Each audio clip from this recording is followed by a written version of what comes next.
Há muito tempo, eu havia ouvido uma frase: não querer lidar com pessoas é proteção para você nunca se machucar. Ela me pareceu fazer bastante sentido. Afinal, quando você briga com alguém, quando você ama alguém e você é desprezado, abandonado, odiado, isso difere bastante, querendo ou não. Mas às vezes, a solidão pode ser macabra e um tanto quanto assustadora. De qualquer forma, imagine ser invocado para uma missão, de ir até uma cidade e falar a ela sobre uma possível destruição futura, e que eles estão recebendo a chance de mudar aqui e agora. Parece legal, não? Pareceria, se essa cidade não fosse justamente a cidade que tirou a vida daqueles que você mais amava. E seria ótimo para você se ela fosse destruída, não é?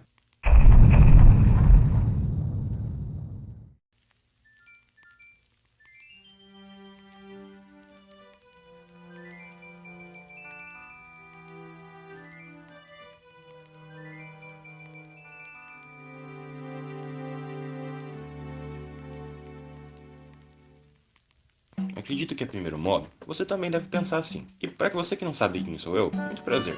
Você pode me chamar de Hashi. E a história que eu quero contar hoje se passa anos e anos atrás. E se trata de um homem que, ao receber uma missão, não aceitou as ordens que lhes foram dadas e seguiu literalmente para o lado oposto de onde havia sido ordenado. Você pode chamar ele de Jonas. Acredito que receber uma ordem de alguém, seja ele uma patente maior, seja uma representação de confiança. Talvez você não entenda dessa forma e tá tudo bem, mas no meu ponto de vista, quando alguém te dá uma ordem para fazer uma tarefa que requer esforço e dedicação, significa que ela confia em você e sabe que você consegue tranquilamente realizar isso. Mas muitas vezes no dia a dia, temos que lidar com ordens que nem sempre nos agradam, desde tirar o lixo, lavar uma pilha de louças engorduradas e até mesmo pregar para uma cidade que possivelmente mataria você em condições normais.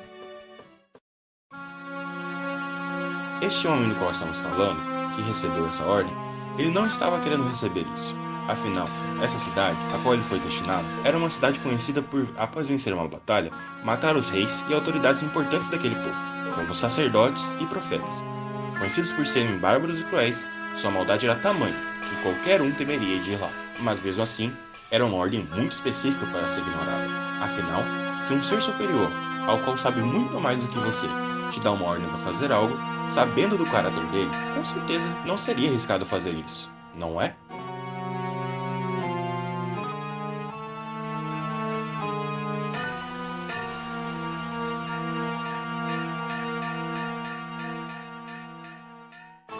Jonas, o homem da nossa história, sabia muito bem disso.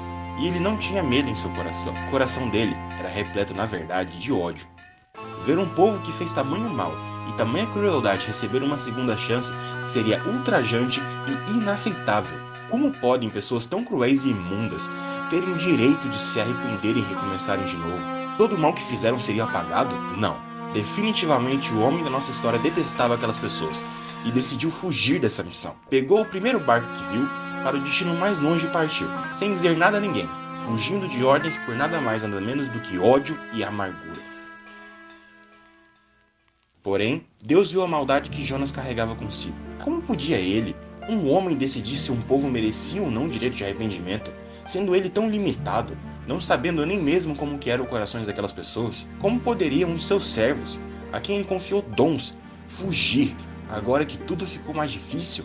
Sabe, eu acredito que nessa vida, nada é algo pessoal. Sempre que você recebe algo de Deus, você deve compartilhar disso com as pessoas à sua volta. Se você tem um dom de profetizar, deveria falar acerca do que recebe. Se você sabe falar e falar bem, deve falar bem acerca daquilo que você ama e crê. Se você tem inteligência e sabedoria, você deveria repartir seu conhecimento e sua sabedoria com as pessoas à sua volta. Uma pessoa forte é quem se protege, mas uma pessoa mais forte é aquele que protege os outros. Mas parando para analisar, como eu poderia proteger a vida de pessoas que fazem tanto mal?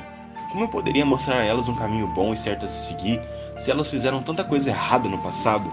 E se esse foi seu questionamento, saiba que ele também foi o meu. Mas aqui, Jesus falou em Lucas 6 uma coisa bastante interessante. Se vocês amam aqueles que os amam, que recompensa terão? Porque até os pecadores amam aqueles que os amam. Se fizerem bem aos que lhe fizerem bem, que recompensa terão? Até os pecadores fazem isso. Amai, pois, a vossos inimigos, e fazei o bem, e emprestai, sem nada esperardes, e será grande o seu vosso galardão. E sereis filhos do Altíssimo, porque ele é benigno até para com ingratos e maus. Essa frase se encaixa perfeitamente com a história de Jonas. Afinal, para Jonas, amar pessoas que eram más com ele e com seu povo era uma tarefa muito difícil. Mas que recompensa você teria se amasse só aquelas pessoas que amam você? Isso é algo extremamente simples de fazer, e convenhamos, até as pessoas más fazem isso. Agora, se você busca ser uma pessoa melhor, seja a diferença, e ame até aqueles que te odeiam. Pode ser meio difícil, mas eu acho que vale a pena tentar. No fundo, o ódio só contamina você. A falta de perdão é um veneno que você toma esperando que os outros morram. Isso não vai acontecer. Se você decidir amar as pessoas, você poderá viver um futuro ainda mais feliz.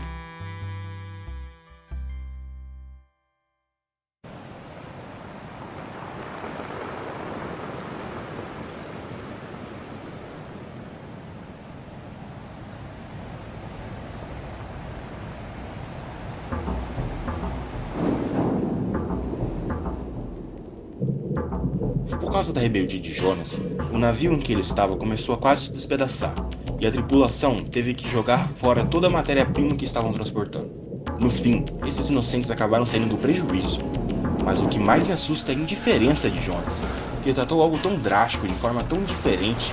Não se importou com o prejuízo deles, muito menos com a vida dos tripulantes, e decidiu dormir, e dormir profundamente. Até o capitão do navio teve que ir acordar ele. Mesmo com o caos, Jonas permaneceu de bico calado, até que as coisas começaram a estreitar do lado dele. Não faço ideia do que roda-roda que esses homens fizeram, mas descobriram que Jonas era o culpado de tudo isso, e ficaram em pânico com a história dele. E quem não ficaria? Eu que não gostaria de estar no meio de uma briga entre Deus e um mortal. Não tenho cara de Cleitinho bom de guerra para sair no soco com Deus. Jonas teve uma ideia arriscada, e até um pouco corajosa vindo dele, mas que no fim acaba parecendo bem suicida. Que eles joguem ele em alto mar, para ver se as coisas se acalmam. Então, depois de uma longa discussão, Jonas é jogado em alto mar, numa terrível tempestade.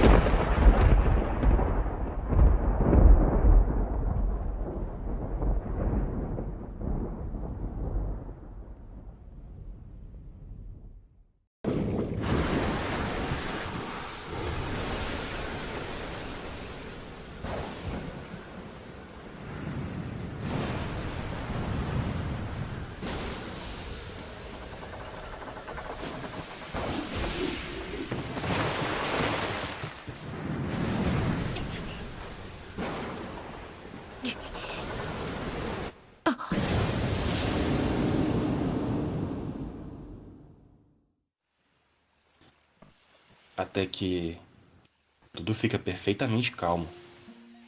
Exceto com Jonas, mas isso fica para outro episódio.